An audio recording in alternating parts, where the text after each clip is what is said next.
아마 플라톤의 철인동치는 누가 가장 이상적인 정치 지도자인가라는 질문을 다루고 있었다면 오늘부터 살펴보게 될 마키아벨리의 리더십은 현실적으로 볼 때 누가 가장 효과적인 정치 지도자인가라는 질문을 다루고 있다고 보면 되실 것 같습니다. 그런데 마키아벨리의 리더십을 좀 더 정확하게 들여다보기 위해서는요. 군주론에 나타난 리더십과 마키아벨리의 또 다른 위대한 저작이죠. 로마사 농고에 나타난 리더십을 어느 정도 구분해 볼 필요가 있습니다. 그래서 이번 4강에선 군주론에 나타난 리더십을 위주로, 다음 5강에선 로마사 농고에 나타난 리더십을 위주로 해서 두 편으로 나누어서 살펴볼까 합니다. 그럼 오늘은요, 역사적으로 가장 논쟁적인 책, 바로 군주론에 나타난 리더십을 살펴보고자 합니다.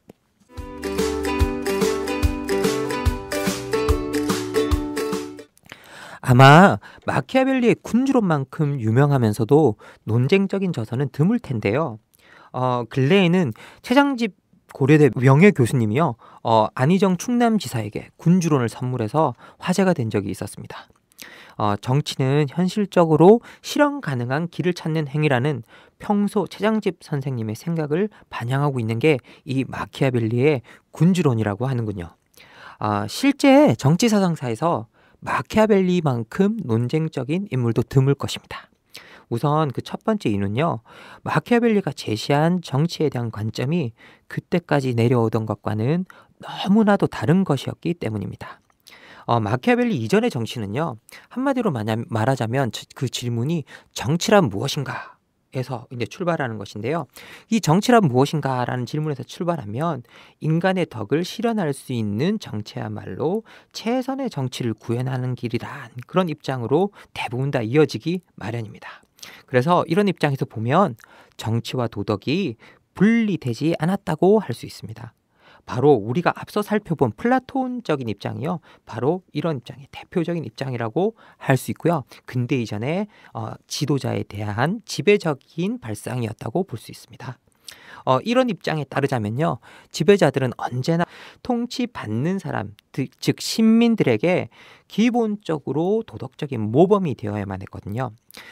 그리고 중세에서도 이런 룰은 거의 똑같았습니다. 왜냐하면 중세의 지배자들은 신의 명령을 대리하는 사람들이었기 때문에 이들 역시 종교적 도덕을 엄격히 지킬 필요가 있었기 때문입니다.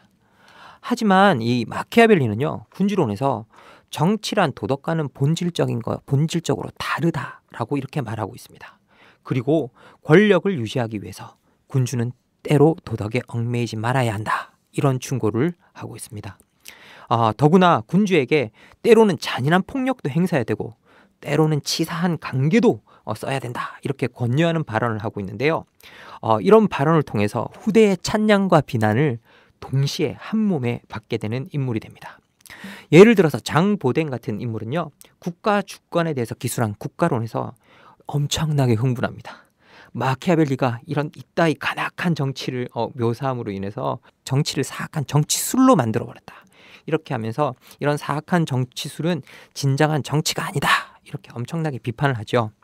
하지만 마키아벨리 전통에서 내려오는 이 사람들을 우리는 공화주의자들이라고 부르는데요. 이 마키아벨리 전통의 공화주의자들은 이런 비판이 마키아벨리의 진정한 모습을 왜곡하거나 그리고 마키아벨리의 진정한 모습을 보지 못했기 때문에 나오는 비판이다, 이렇게 주장합니다. 예를 들어서 영국의 유명한 공화주의자인 해링턴은요, 마키아벨리야말로 법으로 도시나 국가를 통치하는 자유로운 정부를 부활시킨 인물이다, 이렇게 이야기하죠. 여러분이 좀 아는 상식과 좀 다르죠. 그런데 왜냐하면 이들이 진정한 마키아벨리의 걸작이라고 믿는 작품은 군주론이 아니라 로마사 농고이기 때문입니다. 이 로마사 농고에서는요, 마키아벨리가 공동선에 신실한 시민들이 만들어내는 정치 공동체를 아주 멋지게 그려내고 있기 때문입니다. 그러니까 군주론과 로마사 농고, 이 두 작품 사이의 간격이 얼마나 큰지 이 장자크 루소 같은 인물은 뭐라 그러냐면요, 군주론이 전제군주가 행하는 사악한 일들을 인민들에게 미리 가르쳐줬다는 거예요. 그래서 그렇게 저항하도록 알려주는 것이다. 그러니까 이런 일을 할 것이니까 니네들이 이렇게 저항해야 된다라는 것을 은근슬쩍 알려주는 작품이다. 그러면서 우리의 위대한 마키아벨리라고 이제 언급하고 있는 장면을 볼 수 있습니다. 그렇다면 어느 것이 진정한 마키아벨리의 얼굴일까요? 마키아벨리는 이 두 얼굴을 가진 정치적 야누스인 것일까요? 이 텍스트 자체로만 본다면 군주론은 군주의 국가 운영 능력에 초점이 맞추어진 작품인 반면에 로마사 농구는 법의 지배에 훨씬 더 많은 초점이 맞추어져 있습니다. 그리고 군주의 능력과 법의 지배 사이의 간격이 너무 크다는 점에서 이 양자 사이에 엄청난 모순이 존재하는 것도 사실입니다. 그리고 지적 맥락에서 우리가 탐구를 해본다면요. 사실 군주로는 당시의 정치 일선에서 쫓겨나 있던 마키아벨리가 당시 새로운 그 지배자가 된 메디치가의 호감을 얻어서 정치에 복귀하려는 의도에서 쓴 것이다. 이렇게 나오고 있습니다. 반면에 로마서 농구는요. 정치 일선에서 물러난 뒤에 공화주의자들의 모임에 참석하면서 그리고 그 모임을 통해서 얻은 다시 다지게 된 자신의 신실한 믿음을 정치적 욕심을 떠나 제시한 것이란 점에서 전혀 다른 맥락에 서 있는 작품이기도 합니다. 하지만 이 사상적인 일관성이라는 점에서 탐구해 본다면요. 마키아벨리의 관심은 아주 일관적이었습니다. 그 관심이 무엇이냐? 예측 불가능성을 본질로 하는 우연성, 정치란 예측 불가능한 것이라는 거죠. 그러면 정치에서 예측 불가능한 그 우연성들을 어떻게 통제해낼 것인가? 이것이 마키아벨리의 주된 관심이었고 이런 점에서 마키아벨리의 사상은 아주 일관되다고 할 수 있습니다. 이제 그러면 이런 일관성, 바로 정치란 변화하는 환경, 바로 우연성에 유연하게 대응하는 것이란 이런 마키아벨리의 일관적 사상에 초점을 맞추어서 오늘은 군주론부터 알아보도록 하겠습니다. 예, 여러분이요 군주론을 좀 많이 이해하고 싶다면 마키아벨리가 살았던 시대적 배경부터 이해할 필요가 있습니다. 이 많은 사상가들이 현대 정치학의 아버지로 마키아벨리를 생각하거든요. 그런데 이 마키아벨리는 1469년 이탈리아의 상업도시이자 공화국인 피렌체에서 출생했습니다. 당시 피렌체에서는요, 교육의 목적이 조국에 봉사하는 데 필요한 가치를 가르치는 것이다. 라는 점을 강조하던 인문주의가 주류를 이루고 있었습니다. 그리고 마키아벨리는요, 당대 유명한 인문주의자였던 마르첼로 아드리안이라는 인물 밑에서 공부를 했습니다. 이런 그 아드리안이 밑에서 공부한 이게요, 정치가를 꿈꾸던 청년 마키아벨리에게는 정말 좋은 기회가 됩니다. 바로 이 아드리아니가 공화국의 제1서기관을 지낼 만큼 강력한 정치력을 가지고 있었던 인물인데요. 사실상 제1서기관 랭킹 2위 정도 되는 그런 직책이라고 할 수 있죠. 그래서 마키아벨리의 정치 경력은 이 1498년부터 시작되는데요. 이때 이 당시에 피렌체에서 정치 권력을 차지하고 있었던 인물이 누구냐라고 하면 아주 뭐라고 할까 사람들에게 예언자적인 설교를 막 퍼뜨리면서 사람들의 지지를 확 끌어모으고 있었던 그 수도에 수사가 있었습니다. 산마르코 도미니쿠스 수도에 수사가 있었는데요. 이름이 참 어려워요. 지롤라모 사보나롤라라는 인물이 있습니다. 이 사보나롤라가 반역죄로 체포되고 이 사람을 지지하던 세력들이 줄줄이 정부 요직에서 다 해임되고 쫓겨나거든요. 이때 마키아벨리가 자신의 스승인 아드리아니의 후원으로 29살에 공화국의 요직 중에 하나인 제2서기관이 됩니다. 채 서른이 되기 전에 정말 공화국에서 엄청난 랭킹으로 갑자기 올라간 거죠. 이 마키아벨리가 살던 당시 이탈리아 상업도시 국가는요, 몇 가지 문제로 이제 매우 정치적으로 좀 힘든 상황이 있었습니다. 이 첫 번째는 뭐냐? 이탈리아의 일부 영토에 대한 권리를 가지고 있었던 교황이요. 지금도 바티칸이 이탈리아 반도에 있잖아요. 교황이 자신의 권력을 유지하기 위해서 도시국가 간의 단결을 끊임없이 방해하고 있는 상황이었고요. 다음으로는 이탈리아 주변 국가인 스페인, 프랑스, 스위스 등이 착실하게 힘을 축적해서 군사적으로 강력한 국가로 성장하고 있는 상황이었습니다. 그럼에도 불구하고요, 이탈리아는 도시국가 간의 상업 경쟁으로 인해서 단결이 좀처럼 이루어지지 않고 있는 상황이었습니다. 이 한마디로 당시 이탈리아 상업 도시 국가는 자체 분열 속에서 외부의 위험에 노출되어 있는 상황이었고요. 뭐 어떤 우연한 사건 하나가 국가의 운명을 좌지우지할 수 있는 예측 불가능한 혼란스러운 시기를 지나고 있었다고 할 수 있습니다.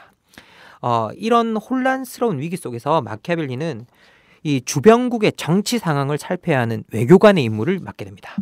이 외교관으로서 이 마키아벨리는 이 위기에 처한 이탈리아를 어떻게 결속시켜서 살아남을 수 있게 할 것인가, 이걸 연구하게 되죠. 이 궁극적으로 이 자신의 학문 배경인 인문주의자로서 하나의 국가가 어떻게 영광을 누리게 될 수 있을 것인가에 대해서까지 이제 이 외교관 활동을 하면서 살펴보게 됩니다. 이 마키아벨리의 정치 사상을 이 한마디로 요약해 보라고 한다면 아까도 말씀드렸다시피 우연성의 인위적 통제인데요. 그러면 여기서부터 무엇이 우연성이 의미하는 게 뭔지에 대해서 좀 정확하게 여러분들에게 알려드리고 시작하도록 하겠습니다. 여기서 우연성이 담고 있는 첫 번째 의미는요, 예측할 수 없다, 예측 불가능성이고요. 두 번째는 예측할 수 없기 때문에 통제하기가 어렵거나 통제할 수가 없다라는 뜻입니다. 결국 우연성의 본질은 뭐냐? 예측할 수가 없어서 통제하기 어렵거나 통제할 수 없는 것, 뭐 이런 거라고 할 수 있죠. 그런데 마키아벨리 시대의 이탈리아인들이요, 외부의 적들이 자신의 국가를 위협하는 이런 상황을 자신의 힘으로는 어쩔 수 없다고 보는 운명론에 이렇게 찌들어 있었던 모양입니다. 군주론 25장에서요, 마키아벨리가 당시의 상황을 이렇게 기술하고 있습니다. 많은 사람들이 세상사는 운명과 신이 지배한다고 믿기 때문에 인간의 능력으로는 세상사를 통제할 수 없다고 믿는다. 이런 견해는 우리 시대에 더욱 일반적이 되었는데 현재까지 일어났고 또 일어나고 있는 변화들이 거의 예측할 수 없기 때문이다. 이 마키아벨리는 이 위기를 맞은 이탈리아인들이 자신의 의지로 사는 게 아니라 타자의 의지에 따라서 눈치를 봐가면서 노예처럼 살고 있다고 엄청나게 비판을 합니다. 그리고 사람들이 이 노예적 삶의 본질인 운명을 저항할 수 없는 것으로 받아들이고 있다고 강력하게 비난하는데요. 이 마키아벨리는 운명이 인간의 삶에서 아주 강력한 영향력을 행사한다는 이 점을 인정하면서도 인간이 진짜 자유로운 존재라고 한다면 이 운명에 맞서서 저항해야만 한다라는 점을 강조하고 있습니다. 예를 들어서 마키아벨리는 범람하는 위험한 강에다가 비유를 하거든요. 그러면서 이렇게 묻습니다. 강의 범람을 막을 것인지, 아니면 인간의 능력으로는 통제할 수 없다고 내버려 둘 것인지. 이 모든 것이 운명이라고 믿는 사람들은 미래에 대비하지 않을 것이고 또다시 강이 범람하면 같은 위험에 처하게 되겠죠. 이에 대해서 마키아벨리는 운명을 통제할 수 없다고 그대로 내버려 둔다면 인간이 스스로 자신에게 내재해 있는 자유를 포기하는 것이다 라고 이렇게 주장합니다. 인간이 이 운명으로부터 자기 자유를 보호하고 싶다면 강의 범람에 대비해서 뚝과 떼음을 쌓으라고 이제 권고를 하죠. 이렇게 준비를 해둔다면요, 운명의 강이 범람했을 때 인간이 적절히 대처할 수 있는 상황이 될 것이고, 강의 범람을 우리가 완전히 통제할 수는 없다고 할지라도 완전한 파괴에 노출되지는 않을 것이다, 이렇게 이야기합니다. 마키아벨리는 이렇게 예측하기 어려운 상황을 미리 준비해서 우연한 일에 대비하는 인간의 능력을 비루트라고 부르는데요. 이 비루트, 마키아벨리 이야기할 때 항상 나오는 개념입니다. 그래서 비루트 하시면 여러분 밑줄 쫙 그어놓고 외우시면 좋습니다. 자, 이 마키아벨리는 군주론에서 변화하는 환경에 자신의 성격이나 능력을 변화시킴 없이 온전히 운에만 의지하는 통치자는 그 운이 다했을 때 슬픔만을 맞게 될 거다, 이렇게 이야기합니다. 이 마키아벨리가 이토록 운명에 대한 저항을 강조했던 데는요, 이유가 있습니다. 사실 이 군주론, 더 프린스의 정확한 번역은요, 더 뉴 프린스, 그러니까 새로운 군주론, 이렇게 보는 게 더 바람직합니다. 이 마키아벨리는 우선 군주론에서 뭐라고 이야기하냐면요, 당대에 자기가 살고 있던 시대에 유효한 정체가 딱 두 가지 종류밖에 없다 그래요. 하나는 군주정, 두 번째는 공화정. 이 두 개만 있을 뿐이고, 군주론은 군주국의 지도자에 대한 책이라고 이렇게 밝히고 있습니다. 그런데 이 책은 이 군주 중에서도 그냥 뭐 평범한 군주에 관한 책이 아니라요, 새로운 국가를 만드는 군주들에게 필요한 책이라고 사실상 밝히고 있는데요. 이 아버지로부터 국가를 물려받은 세습군주들에게 뭐라고 이야기하느냐? 네가 할 일이 별로 없다 그래요. 왜? 아버지가 이미 다 단단하게 만들어서 너한테 넘겨줬기 때문에 네가 별로 할 일이 없다. 그래서 상대적으로 큰 안정을 누릴 거다 그러고 있고요. 실제 군주론을 읽어보면 몇 부분이 안 나와요. 여기에 대한 언급이 몇 부분이 나오지 않고 있습니다. 근데 근본적으로 마키아벨리가 충고하고 있는 군주가 누구냐라고 하면요. 다 누구냐? 새로운 국가를 만들러 들어가는 군주들입니다. 그러면서 마키아벨리는 이 새로운 국가를 만드는 순간 파운딩 모먼트라고 부르거든요. 그 순간에 필요한 리더십을 이렇게 내세우고 있습니다. 실제 이게 마키아벨리의 당대의 목표는 도시국가의 이름으로 분열된 사람들, 그러니까 뭐 나는 로마인, 피렌체인 막 이렇게 다 분열된 사람들을요, 이탈리아인이라는 이름 아래 하나로 묶어내서 이탈리아라는 강력한 국가, 새로운 근대 국가를 세우는 게 목적이었습니다. 여러분이 이렇게 어떤 하나의 큰 국가를 세운다고 어떻게 이제 가정해 보세요. 그러면 이 세우는 과정 속에서 온갖 예측하지 못하는 일들이 일어날 거 아니에요. 그러니까 운명의 힘이 난장판을 치고 운명의 강이 막 범람을 하는 일이 이렇게 막 일어날 겁니다. 근본적으로 마키아벨리는 이런 막 그 운명의 힘이 난장판 치는 상황 속에서는 우리가 알고 있는 기존의 도덕적 원칙만으로는 극복하기가 어렵다. 이렇게 이제 생각을 했던 거죠. 그래서 마키아벨리는 이런 고난의 순간에 놓인 새로운 군주들에게 필요한 자질들이 뭔가 이걸 알려주기 시작하는데요. 바로 그 자질들이 그 유명한 사자와 여우의 비유입니다. 뭐라고 이야기하느냐? 사자처럼 강력한 힘을 군주는 가져야 되고 여우처럼 간교한 계략을 지닌 사람이 되어야 된다. 이렇게 이야기를 하는 거죠. 마키아벨리는요, 인간이 야수성과 인간성이라는 두 측면을 다 가지고 있다고 이야기를 하거든요. 그러면서 인간의 가장 위대한, 신화 속의 가장 위대한 스승들이 누구냐라고 하면, 여러분 신화에 보면 밑에 반은 이렇게 말로 돼 있고 위에는 사람으로 돼 있죠. 키루온이라고 부르는 이 존재인데요. 이 사람이 다 신화 속의 헤라클레스와 같은 위대한 영웅들의 스승이었다는 거예요.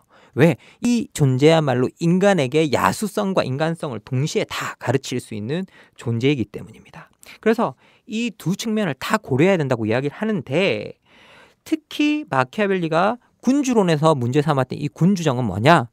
이 군주정에 사는 사람들은 이 도시의, 이 국가의 주인이 아닌 거예요. 이 국가의 주인은 군주죠. 그러면 그 구성원들은 자기가 주인이 아닌 곳이기 때문에 거기서 원하는 건 뭐냐? 자기 이익밖에 없다는 거예요. 국가가 영광스러운 일을 해봤자 군주의 몫으로 다 돌아가니까 자신들이 원하고 바라는 건 뭐냐라고 하면 다 자기 이익에 추구하는 거죠. 그렇기 때문에 이렇게 자신의 이익만 찾는 군주 국가에서 군주가 우연성을 통제하고자 한다. 그러면 더 무서운 야수가 돼야 된다는 거죠. 그렇기 때문에 인자하기보다는 잔인해야 되고 사랑받기보다는 두려운 존재가 되어야 한다. 여러분 사실 사랑받고 싶어요? 두려움 받고 싶은 존재가 되고 싶어요?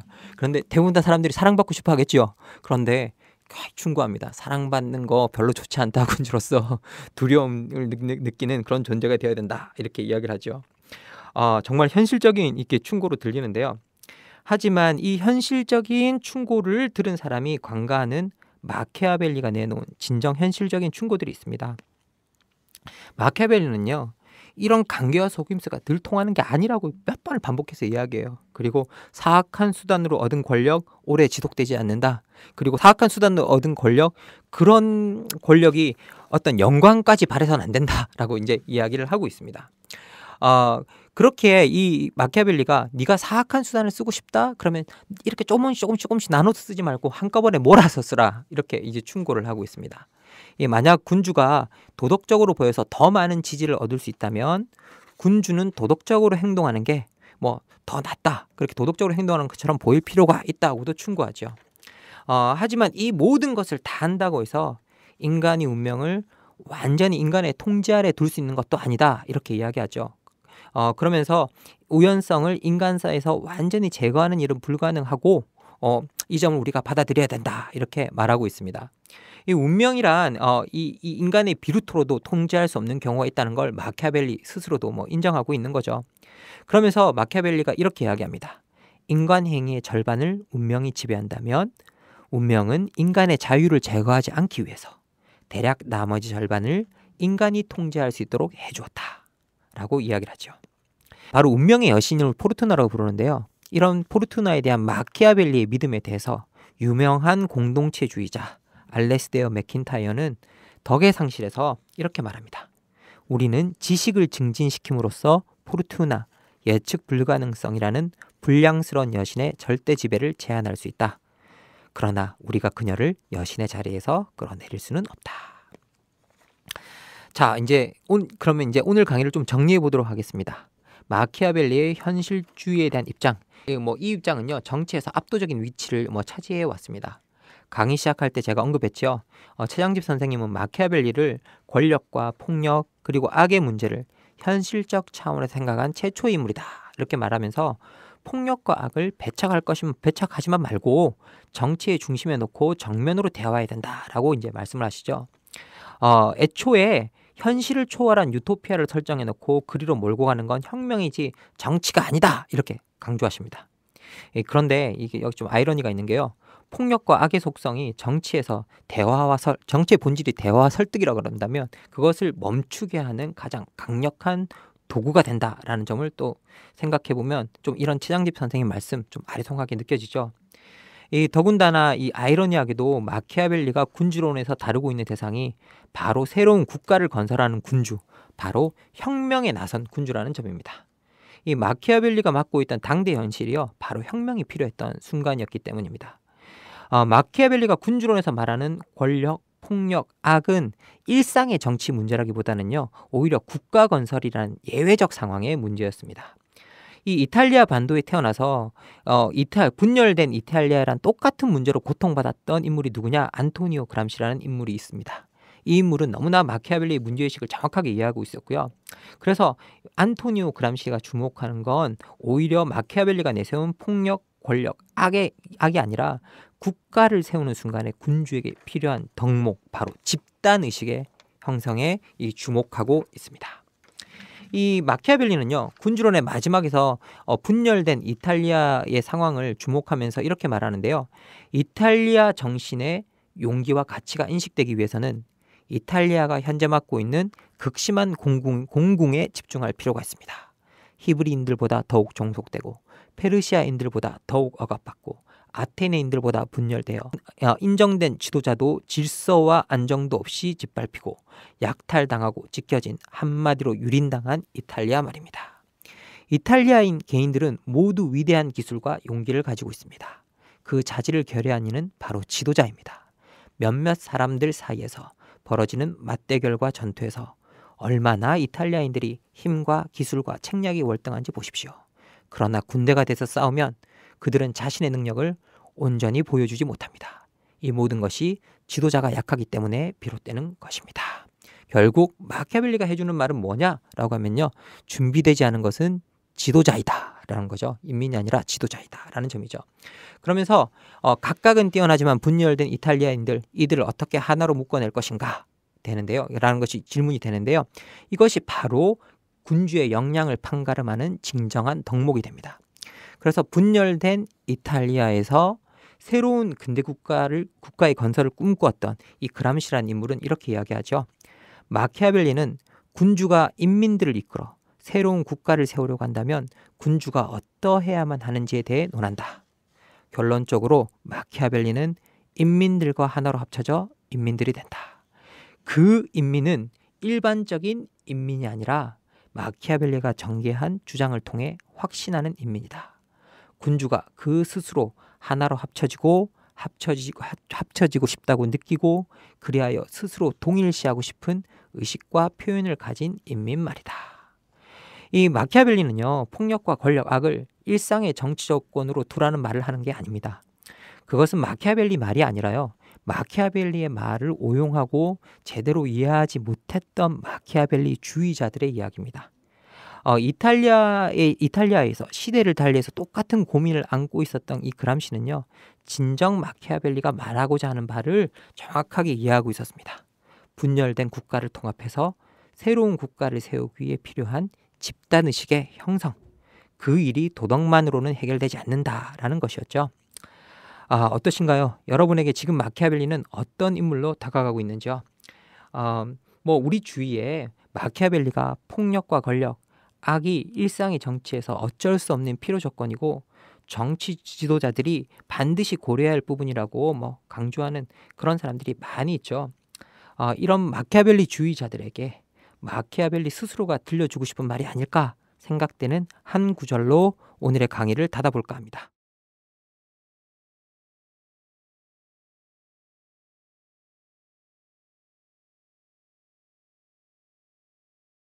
내 필요한 가치를 가르치는 것이다. 라는 점을 강조하던 인문주의가 주류를 이루고 있었습니다. 그리고 마키아벨리는요, 당대 유명한 인문주의자였던 마르첼로 아드리안이라는 인물 밑에서 공부를 했습니다. 이런 그 아드리안이 밑에서 공부한 이게요, 정치가를 꿈꾸던 청년 마키아벨리에게는 정말 좋은 기회가 됩니다. 바로 이 아드리아니가 공화국의 제1서기관을 지낼 만큼 강력한 정치력을 가지고 있었던 인물인데요. 뭐 사실상 제1서기관 랭킹 2위 정도 되는 뭐 그런 직책이라고 할 수 있죠. 그래서 마키아벨리의 정치 경력은 이 1498년부터 시작되는데요. 이 당시에 피렌체에서 정치 권력을 차지하고 있었던 인물이 누구냐라고 하면 아주 뭐라고 할까, 사람들에게 예언자적인 설교를 막 퍼뜨리면서 사람들의 지지를 확 끌어모으고 있었던 그 수도의 수사가 있었습니다. 산마르코 도미니쿠스 수도의 수사가 있었는데요. 이름이 참 어려워요. 지롤라모 사보나롤라라는 인물이 있습니다. 이 사보나롤라가 반역죄로 체포되고 이 사람을 지지하던 세력들이 줄줄이 정부 요직에서 다 해임되고 쫓겨나거든요. 이때 마키아벨리가 자신의 스승인 아드리아니의 후원으로 29살에 공화국의 요직 중에 하나인 제2서기관이 됩니다. 채 서른이 되기 전에 정말 공화국에서 엄청난 랭킹으로 갑자기 올라간 거죠. 이 마키아벨리가 살던 당시 이탈리아 상업도시 국가는요, 몇 가지 문제로 이제 매우 정치적으로 좀 힘든 상황이 있었습니다. 이 첫 번째는 뭐냐? 이탈리아의 일부 영토에 대한 권리를 가지고 있었던 교황이요. 지금도 바티칸이 이탈리아 반도에 있잖아요. 교황이 자신의 권력을 유지하기 위해서 도시국가 간의 정치란 무엇인가? 에서 이제 출발하는 것인데요. 이 정치란 무엇인가라는 질문에서 출발하면 인간의 덕을 실현할 수 있는 정치야말로 최선의 정치를 구현하는 길이란 그런 입장으로 대부분 다 이어지기 마련입니다. 그래서 이런 입장에서 보면 정치와 도덕이 분리되지 않았다고 할 수 있습니다. 바로 우리가 앞서 살펴본 플라톤적인 입장이요, 바로 이런 입장이 대표적인 입장이라고 할 수 있고요. 근대 이전의 지도자에 대한 지배적인 발상이었다고 볼 수 있습니다. 이런 입장에 따르자면요, 지배자들은 언제나 통치받는 사람, 즉 시민들에게 기본적으로 도덕적인 모범이 되어야만 했거든요. 그리고 중세에서도 이런 룰은 거의 똑같았습니다. 왜냐하면 중세의 지배자들은 신의 명령을 대리하는 사람들이었기 때문에 이들 역시 종교적 도덕을 엄격히 지킬 필요가 있었기 때문입니다. 하지만 이 마키아벨리는요, 군주론에서 정치란 도덕과는 본질적으로 다르다라고 이렇게 말하고 있습니다. 그리고 권력을 유지하기 위해서 군주는 때로 도덕에 얽매이지 말아야 한다, 이런 충고를 하고 있습니다. 더구나 군주에게 때로는 잔인한 폭력도 행사해야 되고 때로는 치사한 강계도 써야 된다, 이렇게 권유하는 발언을 하고 있는데요. 이런 발언을 통해서 후대의 찬양과 비난을 동시에 한 몸에 받게 되는 인물이 됩니다. 예를 들어서 장보댕 같은 인물은요, 국가 주권에 대해서 기술한 국가론에서 엄청나게 흥분합니다. 마키아벨리가 이따위 간악한 정치를 묘사함으로 인해서 정치를 사악한 정치술로 만들어버렸다, 이렇게 하면서 이런 사악한 정치술은 진정한 정치가 아니다, 이렇게 엄청나게 비판을 또 사실입니다. 그리고 지적 맥락에서 우리가 탐구를 해본다면요, 사실 군주로는 당시의 정치 일선에서 쫓겨나 있던 마키아벨리가 당시 새로운 그 지배자가 된 메디치가의 호감을 얻어서 정치에 복귀하려는 의도에서 쓴 것이다, 이렇게 나오고 있습니다. 반면에 로마서 농구는요, 정치 일선에서 물러난 뒤에 공화주의자들의 모임에 참석하면서 그리고 그 모임을 통해서 얻은 다시 다지게 된 자신의 신실한 믿음을 정치적 욕심을 떠나 제시한 것이란 점에서 전혀 다른 맥락에 서 있는 작품이기도 합니다. 하지만 이 사상적인 일관성이라는 점에서 탐구해 본다면요, 마키아벨리의 관심은 아주 일관적이었습니다. 그 관심이 무엇이냐? 예측 불가능성을 본질로 하는 우연성, 정치란 예측 불가능한 것이라는 거죠. 그러면 정치에서 예측 불가능한 그 우연성들을 어떻게 통제해낼 것인가? 이것이 마키아벨리의 주된 관심이었고, 이런 점에서 마키아벨리의 사상은 아주 일관되다고 할 수 있습니다. 이제 그러면 이런 일관성, 바로 정치란 변화하는 환경, 바로 우연성에 유연하게 대응하는 것이란 이런 마키아벨리의 일관적 사상에 초점을 맞추어서 오늘은 군주론부터 알아보도록 하겠습니다. 예, 여러분이요, 군주론을 좀 많이 이해하고 싶다면 마키아벨리가 살았던 시대적 배경부터 이해할 필요가 있습니다. 이 많은 사상가들이 현대 정치학의 아버지로 마키아벨리를 생각하거든요. 그런데 이 마키아벨리는 1469년 이탈리아의 상업도시이자 공화국인 피렌체에서 출생했습니다. 당시 피렌체에서는요, 교육의 목적이 조국에 봉사하는데, 아마 플라톤의 철인동치는 누가 가장 이상적인 정치 지도자인가라는 질문을 다루고 있었다면, 오늘부터 살펴보게 될 마키아벨리의 리더십은 현실적으로 볼 때 누가 가장 효과적인 정치 지도자인가라는 질문을 다루고 있다고 보면 되실 것 같습니다.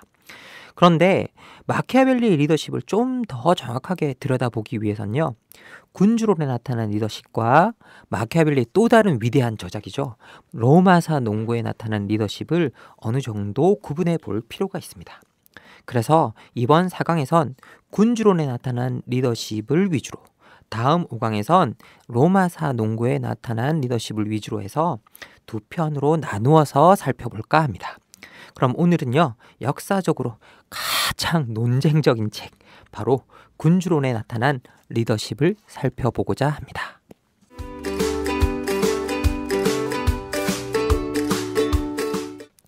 아마 마키아벨리의 군주론만큼 유명하면서도 논쟁적인 저서는 드물 텐데요. 근래에는 최장집 고려대 명예교수님이요, 안희정 충남지사에게 군주론을 선물해서 화제가 된 적이 있었습니다. 정치는 현실적으로 실현 가능한 길을 찾는 행위라는 평소 최장집 선생님의 생각을 반영하고 있는 게 이 마키아벨리의 군주론이라고 하는군요. 실제 정치사상사에서 마키아벨리만큼 논쟁적인 인물도 드물 것입니다. 우선 그 첫 번째 이유는요, 마키아벨리가 제시한 정치에 대한 관점이 그때까지 내려오던 것과는 너무나도 다른 것이었기 때문입니다. 마키아벨리 이전의 정치는요, 한마디로 말하자면 그 질문이 자죠. 하지만 마키아벨리 전통에서 내려오는 이 사람들을 우리는 공화주의자들이라고 부르는데요, 이 마키아벨리 전통의 공화주의자들은 이런 비판이 마키아벨리의 진정한 모습을 왜곡하거나, 그리고 마키아벨리의 진정한 모습을 보지 못했기 때문에 나오는 비판이다, 이렇게 주장합니다. 예를 들어서 영국의 유명한 공화주의자인 해링턴은요, 마키아벨리야말로 법으로 도시나 국가를 통치하는 자유로운 정부를 부활시킨 인물이다, 이렇게 이야기하죠. 여러분이 좀 아는 상식과 좀 다르죠. 그런데 왜냐하면 이들이 진정한 마키아벨리의 걸작이라고 믿는 작품은 군주론이 아니라 로마사 농고이기 때문입니다. 이 로마사 농고에서는요, 마키아벨리가 공동선에 신실한 시민들이 만들어내는 정치 공동체를 아주 멋지게 그려내고 있기 때문입니다. 그러니까 군주론과 로마사 농고, 이 두 작품 사이의 간격이 얼마나 큰지 이 장자크 루소 같은 인물은 뭐라 그러냐면요, 군주론이 전제군주가 행하는 사악한 일들을 인민들에게 미리 가르쳐줬다는 거예요. 그래서 그렇게 저항하도록 알려주는 것이다. 그러니까 이런 일을 할 것이니까 니네들이 이렇게 저항해야 된다라는 것을 은근슬쩍 알려주는 작품이다, 그러면서 우리의 위대한 마키아벨리라고 이제 언급하고 있는 장면을 볼 수 있습니다. 그렇다면 어느 것이 진정한 마키아벨리의 얼굴일까요? 마키아벨리는 이 두 얼굴을 가진 정치적 야누스인 것일까요? 이 텍스트 자체로만 본다면 군주론은 군주의 국가 운영 능력에 초점이 맞추어진 작품인 반면에 로마사 농고는 법의 지배에 훨씬 더 많은 초점이 맞추어져 있습니다. 그리고 군주의 능력과 법의 지배 사이의 간격이 너무 크다는 점에서 이 양자 사이에 엄청난 모순이 존재하는 것.